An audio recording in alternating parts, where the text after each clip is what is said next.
다음 주 우리 주일이 이스라엘의 7대 절기 중에서 오순절이에요. 다음 주일이요. 오순절이고 성령 강림절이라고 합니다. 12제자를 포함한 120명의 준비된 성도들과 예수님과의 어떤 의미에서 영적인 결혼식 날이에요. 다음 주 주일이 말입니다. 이로써 교회가 시작되었기 때문에 이날을 교회의 생일이라고도 이렇게 이야기합니다. 그리고 부활절부터 50일 만에 되었다 해서 펜테코스트라고도 이야기합니다. 5 플러스 10 해서 오순절입니다. 오순절이 지나고 나서 이 제자들이 어떻게 변했을까요? 사실 3년 반 동안 말씀 공부 열심히 쫓아다니면서 했고요. 또 기적을 체험하고 본인도 기적을 행하고 했지만 그들은 대표가 이제 12명인데요. 이 제자들은 생명의 위험 앞에 예수를 다 버리고 도망했었습니다. 그랬죠? 또 예수님이 부활하신 다음에 찾아오셨잖아요. 그래서 죽었던 사람이 살아나는 부활을 봤어도요. 12제자의 마음속 깊숙이 있었던 예수 믿는 목적은 바뀌지 않았어요. 그래서 승천하기 전까지 이스라엘을 회복함이 이때니까 라고 물어봤던 게 나옵니다. 그런데 오순절 마가다락방을 지나고 나서부터 이 예수 믿는 목적이 진짜로 바뀌기 시작했어요. 또 시키지 않아도 하루 3번씩 기도하러 성전에 올라갔고요. 또 동료끼리 시기가 없어졌고요. 우리 보다시피 또 사도행전 4장에 보면 그 12제자의 하는 일들이 바로 로마보다 이제는 그 세상 외에 더 있는 권세를 실제로 깨닫고 따르는, 그야말로 그래서 전도하지 말아라. 그런데 전도하는 게 나오거든요. 근데 감옥에 가는 거예요. 그래서 세상을 이기는 사람이 되었다는 것을 이렇게 보게 됩니다. 공생의 3년 반 동안 예수를 따라다녔던 사람이 수십만이 돼요. 보면은. 그런데 그 수십만의 사람들 가운데 120명이 그 열매가 되었어요. 오순절이 없었다면 지금 이 자리도 없었을 것이고 대한민국의 복음이 전파될 수도 없었을 것이고 앞으로도 복음이 다음 세대로 넘어가지 못할 것입니다. 그래서 이 인생의 각자가 오순절을 맞는다는 것은 얼마나 중요한지 모르겠습니다. 그래서 예수님의 사역이 예수님이 승천했어도 그대로 계속돼야 되고 앞으로도 이런 예수님의 같은 그런 예수 같은 사람이 탄생되어야 영적 오순절이 있어야 되는 것이죠. 구원 사역이 올바로 진행됩니다. 이 사람이 없어지면 기독교라고 하는 큰 덩치가 무너지는 것이고 쓰러지게 됩니다. 여러분. 방향이 다르게 가는 거예요. 그래서 얼마나 중요한지 모릅니다. 근데 이 오순절의 원래 히브리어의 이름은요 샤봇이라고 해요. 그냥 영어로 쓰면 SHAVUOT. 그래서 크게 3가지 의미를 가지고 있다고 그랬죠. 결혼, 완성, 안식. 그리고 구체적으로는 우리가 예를 든 것처럼 예수님의 영과 사람의 영이 결혼하는 날이에요. 그래서 예수님이 그렇게 되면 어떻게 돼요? 예수님이 나의 머리가 됩니다. 예수님이 나의 주인이 되는 거예요. 예수님이 나의 남편이 되는 것입니다. 그래서 사도 바울께서 이제부터는 내가 사는 게 아니고 내 안에 그리스도께서 사는 것이다 라는 말이 나오게 되는 거죠. 머리라고 하는 의미가 바로 주인이 돼서 우리 몸은 다 머리에서 이렇게 오더하는 대로 사실은 다 움직이잖아요. 그런 의미입니다. 여러분 그러니까 만일에 영혼 결혼식을 한다라고 하면 오순절 성령 받는 거 말고 세상에서 정말 영혼 결혼식을 한다 그러면 어떻게 같아요? 어떻게 될 것 같아요? 그 사람이 그야말로 귀신이 폭삭 씌우는 날이에요. 귀신이 그 사람의 머리가 되는 날이에요, 여러분. 그러니까는 절대로 하면은 안 되는 일이죠, 이거는요. 자, 오늘 가정의 달 5월을 마무리하면서 가정의 기초가 되는 결혼, 그 다음에는 다음 주일날 맞게 되는 성령 강림절 영적인 결혼, 이것에 대해서 앞에서 결혼이라고 하는 것에 대한 영적인 의미를 같이 나눠보고 그 결혼에 대한 하나님의 목적을 같이 나눠보려고 합니다. 여러분 성경은 그림자와 실제로 되어 있어요. 그래서 우리가 그림자를 통해서 실제를 알아보는 게 중요합니다. 그것이 과거나 현재나 영원토록 변함이 없는 진리가 되는 것입니다. 그래서 그거를 깨닫는 것이 중요합니다. 자, 다음은 이제 세상으로 이렇게 돌아와서요. 여러분 세상에서 결혼할 때 또 결혼을 유지하기 위해서 여러분은 뭐가 가장 중요하다고 생각하십니까? 어떤 사람은 사랑이 가장 중요하다. 그래서 결혼을 진행하는 데 있어서도 사랑이 없으면 이거는 또 다른 사랑하는 대상자가 생겼으면 이 결혼은 스탑해야 된다. 이런 사람 있을 수 있어요. 여러분 이것은 아주 강력하게 19세기의 로맨티시즘이라고 하는 낭만주의라고 하는 그 파가 있었는데 거기서 올려오는 사실은 물결이에요. 그냥 이 사람한테 있는 이 사랑이라고 하는 감정을 중심적으로 생각하는 것은 거기서 유래됐습니다. 자, 그 다음에는 집안에 후손을 얻기 위해서 그래서 고대 한국에서는 자식을 못 낳으면은 이혼을 생각하는 것이죠. 또 문화의 산물일 수 있죠. 그냥 문화적인 압력 때문에 결혼을 하고 또 성인으로서의 사회적인 어떤 스팟을 차지하기 위해서는 결혼을 그냥 해야 되는 걸로 알고 결혼에 들어가게 되죠. 또 본능의 충족이 될 수도 있습니다. 여러분 이런 모든 것들이 결혼의 본질일까요? 목적일까요? 이 모든 것들이 다 맞는 것도 아니고 다 틀리는 것도 아니에요. 이렇듯이 결혼은요. 인류의 역사의 시작에서부터 여러 가지 형태로 시작되어서 진행되었고 앞으로도 계속 갈 것입니다. 그런 이 모든 것들이 다 시대와 지역의 산물이에요. 어떤 기준을 가지고 결혼을 보느냐. 앞으로도 결혼은 계속적으로 이렇게 변해갈 것입니다. 그럼에도 불구하고 결혼이라는 것이 있게 돼요. 왜 그렇죠? 하나님이 만드셨기 때문에. 하나님이 만드셨는데 이것이 사단에 의해서 계속 변화하는 거예요.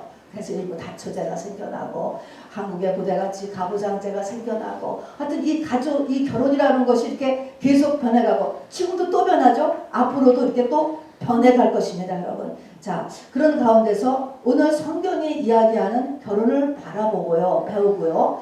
우리가 믿는다, 믿음이라고 하는 것은 모든 돌아가는 것을 성경대로 보는 거예요, 여러분. 관점을 세상 관점에서 보지 않고 성경의 관점에서 어떤 사태를 바라보고 또 그 관점대로 내가 사는 것, 살아내는 것, 이것이 우리 믿음의 사람입니다.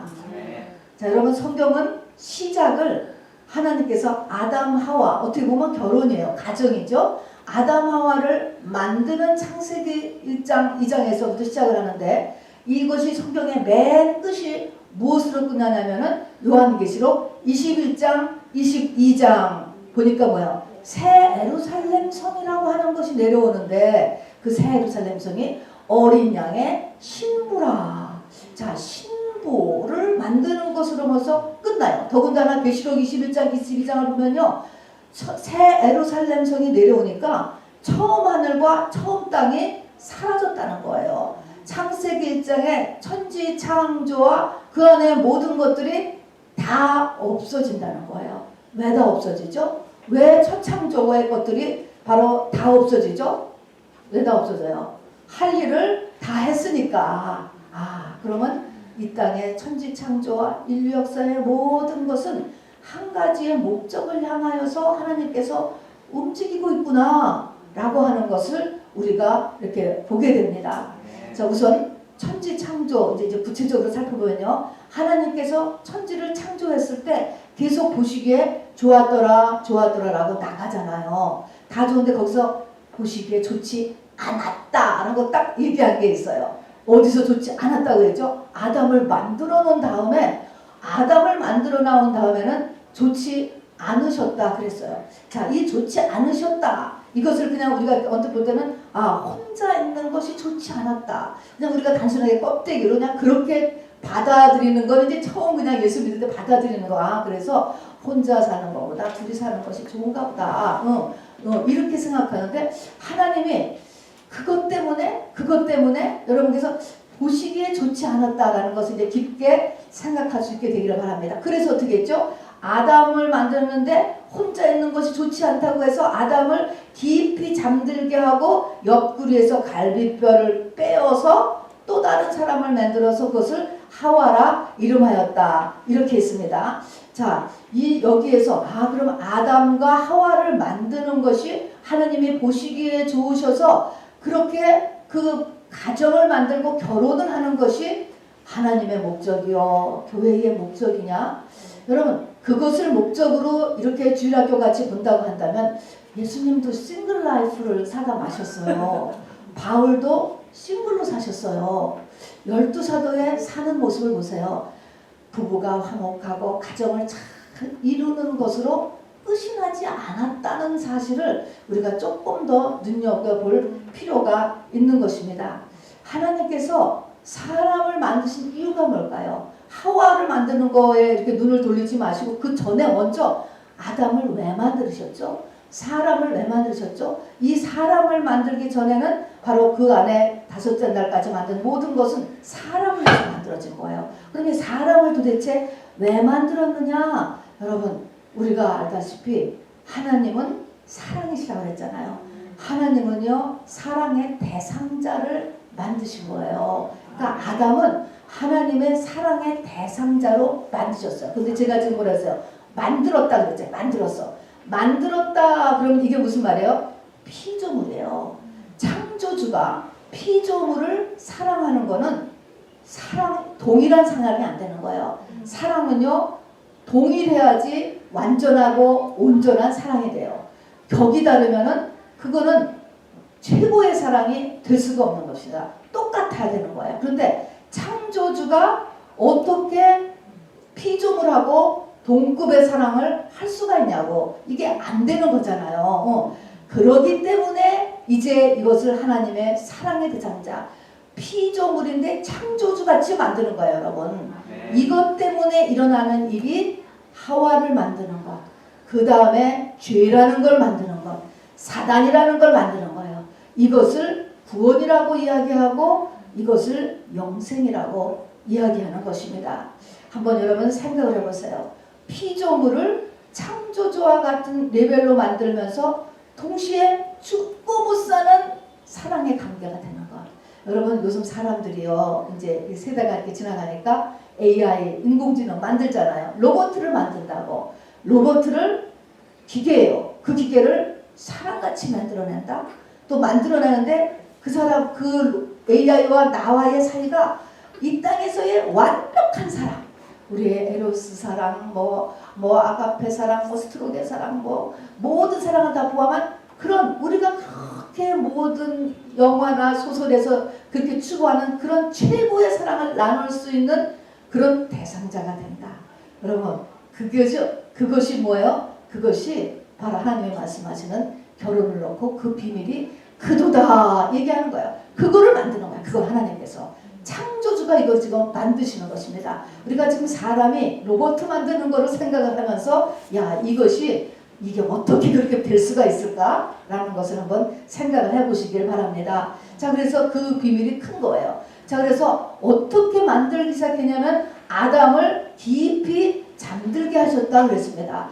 깊이 잠들게요. 성경에서 잠드는 것은 무엇을 얘기하죠? 죽는 걸 얘기하죠.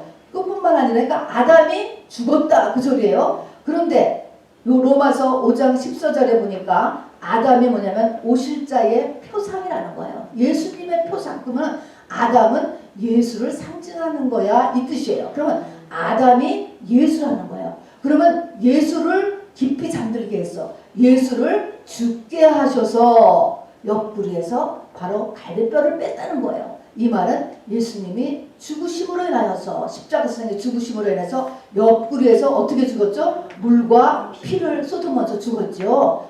그러니까 바로 옆구리 예수님이 물과 피를 쏟으면서 만들어지는 어떤 사람이에요. 육으로는 남자일 수도 있고 육으로는 여자일 수도 있어요. 그 예수님의 옆구리의 물과 피로 새롭게 만들어지는 어떤 사람. 그러니까 남자 것에서 남자 갈비뼈를 빼서 여자를 만들었으니까 이 여자는 소유가 또 어디서부터 근원된 거죠? 남자에서 근원된 거잖아요. 그러니까 예수님이 너는 내 것이라 라고 야곱에게 얘기합니다. 우리 보고 너는 내 것이라. 내 거 맞지요. 맞죠. 예수님한테서 예수님 갈비뼈를 뺀 거니까 빼서 만들어졌으니까. 그래서 그런 소유권이 성경에 보면은 나옵니다. 자, 그래서 하와를 만들었대요. 아까 우리 창세기 2장을 보니까 하와를 만들어서 아담에게로 끌고 왔어요. 자, 이때는 아직 죄가 없던 때예요. 하나님과의 온전한 관계가 되어 있었던 때예요. 이럴 때 아담이 그 하와를 보고 뭐라고 얘기했죠? 살 중에 살이고 뼈 중에 뼈다. 이건 아주 기가 막힌 말이에요, 여러분. 아주 굉장히 이 아담의 머리가 얼마나 좋았어요, 그 당시에. 근데 살 중에 살이요, 뼈 중에 뼈다. 여러분, 이 말의 의미는 우리가 다 들었잖아요. 창세기 2장까지는 그래도 적어도 다 읽었으니까. 그러면 살 중에 살, 뼈 중에 뼈다. 그 말은 두말할 것 없이 굉장히 중요하다. 나에게 가장 중요하다.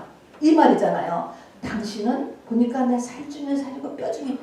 나에게 가장 중요한 존재야.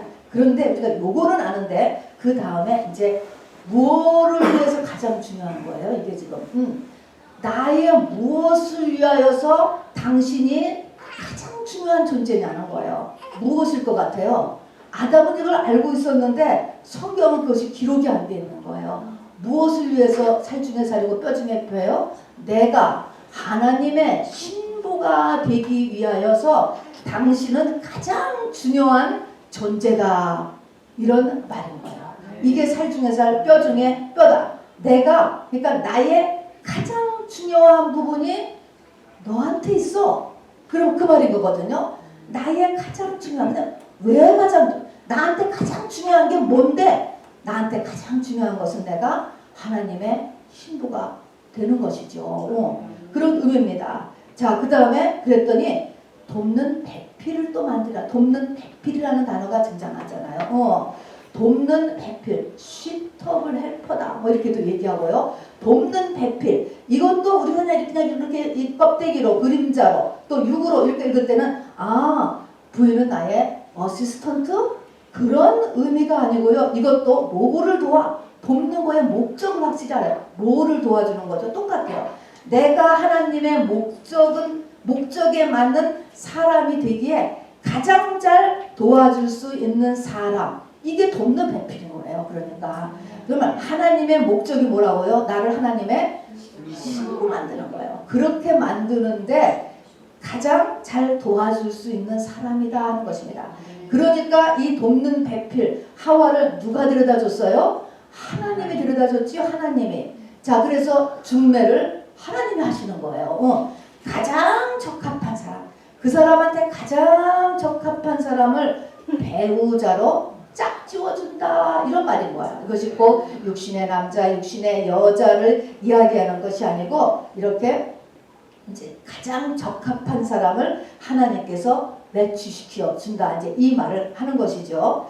자, 그런 다음에 이제 현장을 바꿔보면은 아담과 하와가 이제 범죄하는 게 나오죠. 이것도 다 하나님의 시나리오에서 착착 진행이 되는 거예요. 죄도 만들고 사단도 만들고 다 하나님이 하시는 것입니다. 그러면서 이제 둘이 범죄했어요. 자, 범죄하고 나서는 범죄한 게 뭐예요? 선악과를 먹은 거잖아요. 그 죄라고 하는 것이. 선악과를 먹었더니 어떻게 됐어요? 선악의 기준이 내가 되었어. 네. 전에는 선악의 기준이 하나님이었어요. 근데 지금은 선악의 기준이 내야. 그러니까 내가 하나님이 되었어요. 내가 나의 머리야. 내가 내 인생의 주인이야, 여러분. 자, 그러면 야, 이것이 범죄했구나, 큰일 났구나, 이렇게 생각하는데 이게 어떻게 된 거예요? 하나님이 보시기에는 제대로 가는 거예요. 잘 된 거예요. 왜냐하면 아까도 얘기했지만 하나님의 사랑의 대상자는 격이 같아야 되니까 서로 왕이어야 돼. 서로 왕. 나도 왕이고 상대방도 왕, 이런 상태가 된다고요. 서로 격이 같아야지. 종이다, 격이 다른 상태에서의 사랑은 완전한 사랑이 되지 못해요. 내가 아무리 팬트를 사랑한다고 해도, 내가 아무리 뭐 빨간 색깔을 좋아한다고 해도 이거는 격이 다르기 때문에 격이 같은 존재끼리 사랑하고는 격이 다른 거야. 이것이 그야말로요. 그러니까 이제 뭐예요? 이제 왕이 됐어. 이 아담 하와가 말입니다. 선악과를 먹어서. 이제 그래서 이게 이제 내가 하나님이 딱 돼버렸다고요. 이제 맘먹어요. 이제 그때부터 하나님 앞에 덤비고 또 내 맘대로 살고 내 인생인데 하면서 이렇게 살기를 시작합니다. 그런데 선악과를 먹게 됐으니까 어떻게 해서 내가 왕인 것까지는 좋은데 세상도 같이 가시와 엉겅퀴를 내기 시작을 했습니다. 가시와 엉겅퀴를 내기 시작하고 둘이 전에는 너무나 아담 하와가 에덴 동산에서 잘 있었는데 이 두 사람의 관계가 어떻게 되기를 시작했냐. 우리 다 알다시피 이제 서로 컴플레인하고 서로 대신 원망하는 상태대로 변화버리는 게 보여지죠. 그리고 그 뒤에도 보면은 이스라엘 백성들이 이제 엑소더스 할 때를 보면은 다 이끌고 시내산에 모세가 데려갔을 때 하나님께서 율법을 내려주시잖아요. 그때 율법을 쭉 얘기하면서 너희가 이대로 살겠느냐 그랬더니 전부 다 그대로 살겠습니다. 말은 그렇게 했어요. 그런데 그들의 그 뒤에 이스라엘 역사를 쭉 보면 어떻게 했습니까? 이 사람들은 끊임없이 우상을 숭배하는 거예요. 세상을 떠나가는 거예요. 하나님을 하나님 자리에 놓지 아니하고 세상이 하나님 자리에 들어가는 거예요. 그 다음에 또 누가 하나님 자리를 자기 마음대로 사는 거예요. 나와 세상이 하나님 자리를 차지한다고요. 안 되는 거예요. 아담하와도 똑같이 되는 거예요. 내가 하나님. 그리고 이스라엘 민족 전체도 다 내가 하나님, 세상이 하나님. 이게 안 되는 것입니다. 자, 그러니까 이런 가운데서 사람 사이의 관계, 또 자기 자신 내면에서의 갈등, 세상은 거기에 끊임없이 가시와 엉겅퀴를 내는 거예요. 자, 이런 가운데서 이제 그래서 이런 가운데서 이제 여기서 다시 에덴으로 회복하려면 뭐를 뚫어야 돼요? 화염검으로 에덴 동산이 쌓여 있었잖아요. 화염검을 뚫어야 되는 거예요. 여러분 그 화염검을 뚫는 것이 바로 이제 그리스도 안에서 우리의 겉사람이 죽는 것, 이것이 십자가입니다, 여러분. 이것을 통하여서 우리가 다시 에덴을 삶에서는 에덴이 회복되는 것이고 영으로서는 예수 그리스도의 신부로서 이제 우리가 이제 하나님과 영생을 얻게 되는 것이 그것이 구원의 완성이 됩니다. 자, 어쨌든 우리가 예수님의 신부가 된다라고 하는 것은 예수님이 나의 머리가 되는 거예요. 나의 주인이 되는 거예요. 이것이 남편의 의미입니다, 여러분. 자, 그리고 이것을 잘 하기 위해서 하나님이 맞춤형으로 하나님이 배우자들을 짝 지어준다는 것입니다, 여러분. 자, 그래서 하나님께서 나에게 준비해 주신 선택된 사람이 배우자고 그 사람하고 지나가는 이 상태가 이제 계속이 이것이 결혼 생활이에요, 여러분. 자, 그래서 이 상태를 마태복음 19장 6절에 보면은 하나님이 짝 지워 주셨다 이런 말 했어요. 하나님이 짝 지워 주셨기 때문에 사람이 나누지 못한다 그랬습니다. 이 말에서는 인본주의로 사람의 생각으로 세상의 생각으로 나누지 말아라 라고 하는 의미를 가지고 있죠. 자, 그러면 이 결혼 생활이 이제 이런 나의 겉사람을 죽이는 것을 목적으로 해서 이제 진행이 되게 되는데 나의 겉사람을 죽인다. 제가 답을 벌써 다 얘기했는데요. 이 결혼 생활 가운데서 무엇이 가장 문제가 될까요? 남자나 여자나 할렐루야 자존심이에요, 여러분. 이게 자하고 그것이 선악과 빼는 거예요. 다시 선악. 자존심이에요, 자존심. 가장 키가 되는 거는 자존심이 이제 키가 되는데 여러분 저는 최근에 이 결혼 앱이 있잖아요. 결혼 앱 사이트에서 이렇게 나온 걸 보니까 요즘에 결혼 조건은 뭐냐면 누구든지 나를 변화시키려고 하지 않는 사람, 있는 그대로 받아주는 사람, 나의 커리어에 방해를 주지 않는 사람, 또 내가 갖고 있는 재정에 부담을 주지 않는 사람, 이게 조건이야. 이거는 완전히 자기 중심이잖아요. 잔소리 하지 말라는 거잖아요. 그러니까 이것이 하나님이 원하시는 그 결혼의 목적하고 굉장히 다른 데 가는 거예요. 그러니까 정말 이 마지막 때의 모습이라고 하는 것을 이렇게 우리가 느끼게 되었습니다. 자, 그래서 아까 얘기한 것처럼 결혼을 놓고 사도 바울은 그 비밀이 크도다. 이 예수님도 그렇고 바울께서도 그렇고요. 육의 얘기하고 영의 얘기를 막 같이 섞어서 봐서 그냥. 그렇기 때문에 우리가 이거를 이렇게 골라가면서 봐야 돼요. 남편 얘기, 부인 얘기하다 갑자기 이것이 교회와 그리스도에 대해서 한 얘기다. 예수님과 바로 성도에 대해서 관계에 대한 얘기다. 그 비밀이 크도다. 이렇게 말씀을 했기 때문에 이것을 우리가 잘 봐야 돼. 이제는 믿음의 눈으로 봐서 뭐가 키포인트예요? 예수님의 신부를 만드는 것. 우리가 계시록까지를 다 갔기 때문에 이제 우리가 이제 이것을 다 이렇게 풀어서 여러분도 다 알 수가 있는 것입니다. 여러분, 이런 결혼의 목적은 아까도 했지만 비밀이라고 했어요. 비밀 중에서도 큰 비밀이야. 성경의 비밀이라고 하는 이유는요, 이 세상의 지식을 가지고는 죽었다 깨나도 알 수 없다라는 것을 이야기하는 것입니다, 여러분. 자, 그래서 IQ가 아무리 높아도, 아무리 학문을 많이 했어도, 아무리 내가 세상 경험이 많아도, 내가 아무리 연구하고 통계를 내도 결혼의 목적을 몰라, 세상에서는. 또 내가 어찌하여서 이런 남편을 만나고 이런 아내를 만났는가 모른다는 거예요. 몰라. 이거는 영의 눈이 열려야만 알 수가 있어요, 여러분. 자, 그래서 오늘도 믿음으로 받아들일 수 있게 되기를 바랍니다. 남자나 여자나 어느 시대 어느 민족을 막론하고요, 사람이 티네이저 정도 돼서 이성을 조금 느낄 정도가 되면요, 누구나 할 것 없이 아이디어란 이성을 마음속에 늘 그리워하게 되어 있어요. 남자는 숲속에 잠자는 공주 같은 여자를, 또 여자는 백마탄 남자를 그리워해요. 여러분, 이것이 이렇게 이성을 아는 10대부터 시작해서 죽을 때까지 가는 거예요.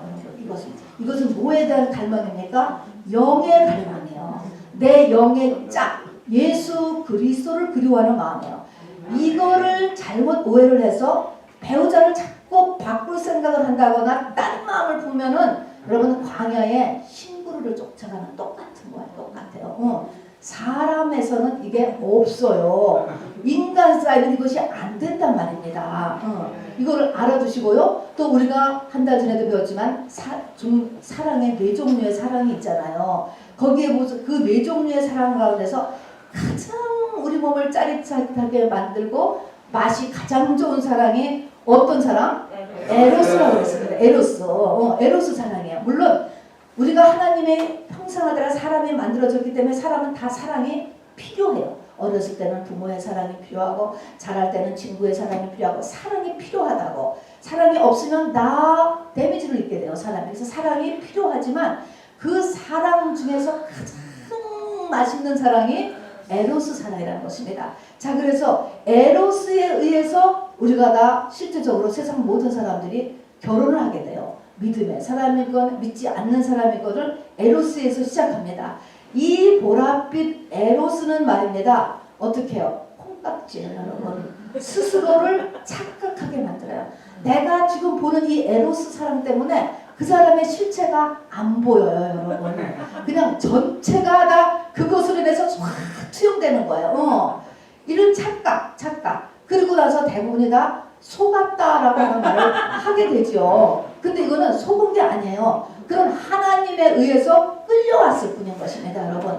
자, 그래서 눈이 멀었다 이런 말을 하게 되잖아요. 자, 그래서 이렇게 해서 에로스의 사랑을 해서 이제 결혼이라는 걸 하게 되는데, 에로스 사랑의 특징은 뭡니까? 이렇게 좋은 사랑인데 오래 가지를 않아요. 오래 가지를. 이게 특징입니다. 오래 안 가. 어떤 정말 사랑으로 시작을 했어도, 세기의 사랑을 했어도요, 오래 안 가요. 여러분, 인류의 역사 봐도 다 그렇잖아요. 오래 안 간다라는 게 특징인데, 하나님께서 우리 결혼은 어떤 현장을 주었느냐? 결혼을 함과 동시에 어떤 일이 납니까? 남자한테 내려오는 모든 영적인 상태가 있어요. 저주죠, 엄밀히 말하면. 여자한테 내려오는 영적인 상태, 영적인 저주가 있어요. 이 두 가지가 결혼과 함께 꽃피기를 시작합니다. 이건 하나님이 하시는 거예요. 그래서 그 남자 속에 내려온 저주가 결혼 생활을 하면서 꽃펴요. 여자 속에 내려오는 것도 꽃펴요. 이제 이것이 이제 해결해야 되는 것입니다. 이제 난리가 나는 거야. 난리가. 문제가. 재정의 문제가 생기고, 외도의 문제가 생기고, 병의 문제가 생기고, 뭐 자녀의 문제가, 이 문제가 이제 생기기를 시작을 하는 것을 이제 해결해야 되는 거예요. 한국은요, 일부 다처제로 오래 있었기 때문에 한국 사람에게 다 이 음란이 내려와요. 대부분이 내려와요. 이게 결혼하면은 꽃펴요. 꽃핀다니까요. 이 꽃피는 것을 그 액면 그대로 보고 헤어지는 사람은 믿음 없는 사람이에요, 여러분. 이것을 기도로 인하여서 끊어내는 하고 제자리로 돌아오게 하는 일을 할 수 있어야지 이게 믿음의 사람이죠. 그것뿐입니까? 폭력도 일어나고 뭐 중독도 일어나고 뭐 다 꽃피요. 똑같아요. 그러니까 속에 있는 것이, 왜냐하면 하나님은 이 영적인 것을 털어내서 예수님의 신부를 만들기 위하기 때문에 이게 이 결혼과 함께 동시에 광야 40년이 시작이 되는 것입니다. 그러니까 이제 결혼은 이제 연애의 무덤이다라고 세상 사람들이 말하듯이 문제가 일어나는데 이것은 다 하나님의 정상적인 관계에서 일어나요. 그리고 하나님이 이 결혼을 현실에다가 뒀어요. 어느 누구나 할 것 없이 결혼은 현실이에요. 딱 판타지가 아니에요. 소설이 아니에요. 영화가 아니에요. 현실에 딱 기본을 두게 돼 있습니다, 여러분. 그래서 이 저주가 꼽히고 현실에서 발을 디디고 살아야 되는 것입니다, 여러분. 이런 것 속에서 이제 넣어두고 이게 하나님의 목적을 이제 읽어내는 것이 이제 결혼 생활인 것입니다, 여러분. 그래서 결혼 생활을 해야 되는 거예요. 자, 그래서 우리의 모습이 말입니다. 아무리 결혼할 때 나는 너를 뭐 죽기까지 사랑하고 뭐 어쩌고 저쩌고 그냥 하면서 반지를 주고받고 이렇게 결혼을 했어도요, 이스라엘 민족들하고 비슷해요. 말로는 한다고 해도요, 이 중간에 이제 저주가 꼽히고 현실이 움직이고 이게 하나님의 이제 계획에 의해서 한 사람, 우리 각 사람을 주의 신부로 영생을 준비시키는 작업이 시작됐을 때 이겨나가는 게 중요하지. 여러분, 그 전에 이렇게 하는 것도 중요하지만 더 중요한 것은 사는 게 중요하다. 이것을 이제 여러분에게 말씀합니다. 자, 그렇다라고 해서 여러분과 사람이 갈라놓지 말아라 라고 이야기했다고 해서 이혼을 하면은 뭐 지옥 가느냐? 여러분, 그건 아니에요. 성경에 보면은 고린도전서 7장에 보면은 이런 말씀이에요. 신약이에요, 여러분. 믿지 않는 배우자가 갈리기를 원하면 갈리라 그랬어요, 여러분. 믿지 않는 남편이 헤어지기를 원하면 헤어지라는 거예요. 믿지 않는 또 아내가 헤어지기를 원하면 헤어져 주라라고 바울이 얘기하셨습니다. 또 우리가 음행한 것은 너무나 고통이에요, 사실은. 배우자의 음행은. 그렇기 때문에 그것이 사람으로서는 견딜 수 없는 것이라고 하는 것을 알기 때문에 예수님께서도 바로 이 음행한 것에는 갈라서도 된다. 그러나 안 갈라서면 더 좋다라는 말은 덧붙여서, 그러나 그렇게 해서 그것을 죄라고는 이야기하지 않았습니다. 구약에서도 그랬어요. 신명기 24장에 보면은요, 결혼했으나 수치스러운 일이 아내에게서 발견되거든 이혼해도 된다. 지금 보면 남편도 마찬가지예요. 자, 그래서 이렇게 이혼하는 것이 뭐 지옥 가는 죄, 그런 건 절대로 아닌 것입니다. 그런데 신명기서의 그 수치스러운 일이 전에는 몰라졌는데 그것이 발견되면은 이혼해도 된다. 이것이 악용을 해서 유대인들이, 구약의 유대인들이 너무 이 아내들을 많이 버렸기 때문에 하나님께서는 이제 말라기서의 끝에 가서 보면은 나는 이 말라기 선지자 통해서 이혼하는 것을 미워한다라고 하는 말을 하게 된 것은 그 시대적인 그 배경에서 이렇게 나온 것입니다. 어찌하였든지 간에 하나님의 목적은 이혼 자체가 아니고 그 한 사람 한 사람을 영생을 얻게 끌어가는 것이 목적이에요. 자, 그래서 신약에 들어오니까 요한복음 4장에 보니까 수가선 여인이 나오죠. 그 사마리아 여인. 그 여자 이스라엘 여인이에요. 하나님 믿는 사람이에요. 그 사람이 뭐야? 5번 결혼했고 6번째 남편이 아직 아니고 동거를 하고 있었죠. 남자하고. 이렇게 했지만 이 사람이 예수로 인해서 완전히 거듭난 게 나오죠. 자, 그래서 아마도 수가성 기도원의 원장이 되었을지도 몰라요, 여러분. 이렇듯이 하나님의 목적이 뭔가 율법으로 우리를 묶어 매는 게 목적이 아니고 하나님의 목적이 뭔가 하는 것을 우리가 지금 꼭 알 필요가 있습니다. 자, 그러면은 어쨌든 우리가 이제 구체적으로 그럼 하나님의 목적이 남편이고 부인이고 간에 이 사람을 영생을 얻게 하는 것이야. 이 사람이 예수 그리스도의 신부가 되는 거야. 그래서 요한계시록 21장 22장에 바로 새 예루살렘성 전부가 보석으로 되어 있는, 또 그 안에 생명가와 생명나무와 생명강에는 거기서 왕노릇을 하면서 영원히 살게 하는, 그것이 원래 천국이에요. 그것을 위하여서는 지금까지의 모든 것이 다 없어진다니까요. 우리가 죽을 때 다 놓고 가잖아요. 뭐를 가져가야 돼요? 새 예루살렘성이 된 나만 남기는 거예요, 여러분. 이것을 우리가 이제 목적을 안다면 내가 그러면 우리가 결혼 생활에서 어떻게 하는 것이 하나님의 목적에 내가 이렇게 같이 힘을 써주는 일이 될까라고 하는 것을 것을 끝으로 7가지를 나눠 보려고 합니다. 맨 첫 번째, 여러분 결혼 생활에 가장 중요한 게 뭘까? 여러분 맨 처음에 중매 누구 했어요? 중매를 하나님이 하셨지. 하나님이 하와를 끌어다가 아담한테 줬잖아요. 중매도 하나님이 하셨고, 또 이것을 신약에서 보니까 어떻게 했냐면은 예수 그리스도가 신랑인데 신랑의 옆구리에서 물과 피를 쏟고 거기서 여자가 만들어졌잖아요. 물과 피라고 하는 것은 성령, 예수님의 보혈과 그리고 말씀으로 이제 만들어지는 것입니다. 자, 근데 이 모든 것이 뭐냐면 다 하나같이 하나님이에요. 성령님이에요. 결혼 생활에 가장 필요한 것은 뭐예요? 성령님이에요, 여러분. 결혼 생활에 가장 필요한 것은 돈, 그보다 더 중요한 거. 또 그 어떤 것보다도 여러분 가장 중요한 것은 바로 결혼의 필수품은 성령이라고 하는 것을 잊지 마시길 바랍니다. 우리가 살면서 어려움이 오잖아요. 우리 하나님은 전능자라는 것을 잊지 마시기 바랍니다. 그리스도 안에서 모든 문제가 다 해결될 수 있습니다. 상대방의 부족한 것, 나의 부족한 것, 또 일어나는 여러 가지 파도, 이 모든 것들이 해결될 수 있다. 우리 배웠죠? 충분하게 할 수 있다라는 것입니다. 그래서 결혼 생활에 필요한 거는 성령님이시다라는 것을 첫 번째로 잊지 마시기를 바랍니다. 그 다음에 신약에 가서 아까 에베소서에 보니까 남편은 어떻게 하라고? 아내에 대해서 그리스도가 교회를 대하듯이 사랑하라고 했습니다. 이거는 헌신이에요. 헌신. 죽기까지니까 무조건적인 사랑이에요. 여러분 이것을 트라이하라는 것입니다. 지금 이렇게 지금 할 수 있는 사람은 없지요. 그러나 우리가 지금 하나님 앞에 보조를 맞추는 거여서 남편 된 자는 아내에 대해서 희생적인 사람. 여러분 이것은 남편 아내를 얘기하는 거지 남자 여자를 얘기하는 게 아니에요. 세상의 모든 남자는 세상의 모든 여자한테 이렇게 죽기까지 사랑하라는 의미가 아니고요. 결혼한 한 남자와 한 여자한테만 해당되는 것입니다. 자기 아내에게 희생적인 사랑을 하라라고 이야기했습니다. 이 관계는 익스클루시브라고 그 사이에 아무것도 들어가면 안 돼요. 그런 상태에서의 모든 것을 다 내주는 사랑을 트라이하라고 이야기를 합니다. 그 다음에 아내는 어떻게 돼요? 남편에 대해서 복종하고 남편을 공경하라. 되게 어렵지요. 남편도 어렵고 여자도 어려워요. 지금 돌아가는 거는 보면요. 또 제가 이렇게 만나는 보통 사람 보면 거꾸로.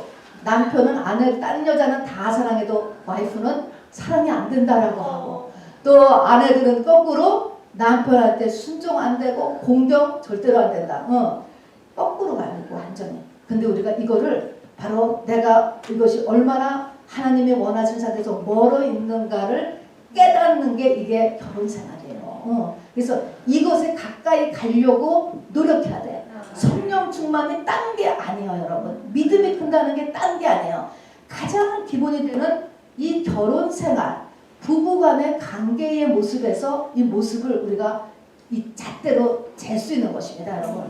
자, 그래서 아내는 남편에 대해서 그렇게 하도록 라를 하시기를 바랍니다. 그 다음에 우리가 아까 읽은 대로 창세기 2장에 보니까 남자는 부모를 떠나, 이때 부모를 떠나 라고 하는 이것은 사실 이때 남자가 아니고 모든 사람은 자기의 옛사람을 떠나 이런 의미인 거예요. 남자를 떠나 하는 것이 자기의 옛사람을 떠나서 이제 하나님이 원하시는 상태의 그 말씀대로 살아라 그런 말인데, 어쨌든 그것은 뭐냐면 떠나, 부모를 떠나라, 자기를 지금까지 키워줬던 부모를 떠나라 하는 것은 우리가 성숙한 사람이 되려면 인디펜던트가 돼야 돼. 인디펜던트. 여러분 혼자 쓸 줄 알아야 돼요. 아무리 사랑을 해도요 아픈 걸 같이 아파줄 수가 없어요. 또 죽을 때 같이 죽을 수가 없어요, 여러분. 그래서 우리가 둘이 하나가 이렇게 되는 이런 죽기까지 사랑하는과 이 복종과 공경의 관계를 가져도 또 개인이에요. 혼자 사야 돼요. 이거는 하나님하고 쓰는 거예요, 여러분. 그래서 바로 부모를 떠나라고 하는 것은 내가 인디펜던트 될 줄 알아야 돼요. 뭐 없으면 못 살고 누구 없으면 못 살고, 그러면 이런 것들 하지 말고 인디펜던트를 훈련하시라라고 하는 것입니다. 그 다음에 이제 인디펜던트 했죠. 그 다음에 5번째는 바로 둘이 한 몸이 되라. 한 몸이 되라. 둘이 한 몸이 되라. 이 말은 뭔가요? 한 몸이 되라. 연합의 훈련, 연합. 여러분 이렇게 모아놔도요 절대 자기를 오픈 안 하는 사람이 있어요. 여러분 안 하는 게 아니고 못하는 거지. 한 몸이라는 것은 팔, 다리, 머리가 서로 연합해서 움직이잖아요. 이 사람은 이거 하고 저 사람은 저거 하고 그게 한 몸이에요. 연합의 훈련, 공동체 훈련 여러분. 이게 어디서부터 시작돼요? 부부지간해지라는 거예요. 여기서부터 두 사람 사이에 꿍짝이 계속 잘 맞아 돌아가야 돼요 여러분. 감추는 것 없이 서로. 그래서 한 몸을 이루라 라고 하는 것은 이렇게 서로 공동체가 돼야 되고 양보할 수 있어야지 되고 서로 오픈할 수 있어야 되고 이런 게 다 포함됩니다. 그 다음에 6번째는 벌거벗었으나 부끄러워하지 않는다 그랬습니다. 벌거벗었으나 부끄러워하지 않는다. 여러분 지금은 우리가 다 부끄러움이 있어요. 여러분 부끄러움 없는 사람 없죠? 죄를 지은 다음부터 원죄를 가진 다음부터는 다 부끄러움이 생겼어요. 이거는 어쩔 수가 없는 거예요. 원죄 때문에 다 부끄러운 부분이 있어요. 자 그런데 서로 부끄러워하지 않으려면 어떻게 할까? 상대방이 그 사람의 부끄러움을 억셉트를 해야 돼요. 받아줘야 되는 거예요. 안 고쳐지는 것, 고쳐질 수 없는 것, 또 사람의 한계를 가지고 긁지 말라는 거예요 여러분. 안 되는 게 있는 거라고. 안 되는 거. 그거를 받아주므로나 이사여서 그래도 나는 오케이. 다 괜찮아. 다 괜찮아. 닉 부이치친가 하는 그분이요. 이제 간증 많이 다니잖아요.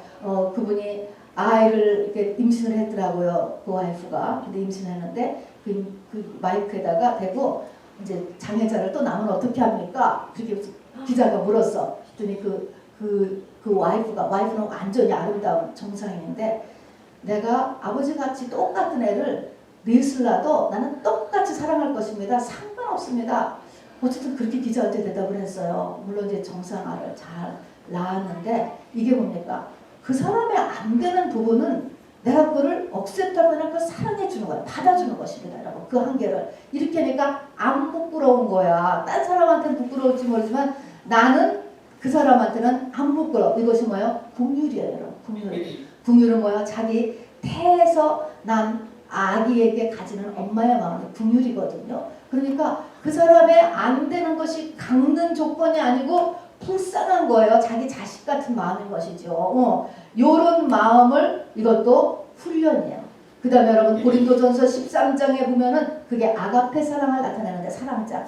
아가페 사랑에 올라가는 첫 번째가 뭡니까? 사랑은 뭐예요? 오래 참고. 여러분이 아가페 사랑에 올라가려면 우리가 구원의 완성에 이르려면 가장 중요한 게 뭐냐면 오래 참고. 인내요. 인내. 그래서 이 결혼 생활이 오래 참아야지 돼요. 여러분.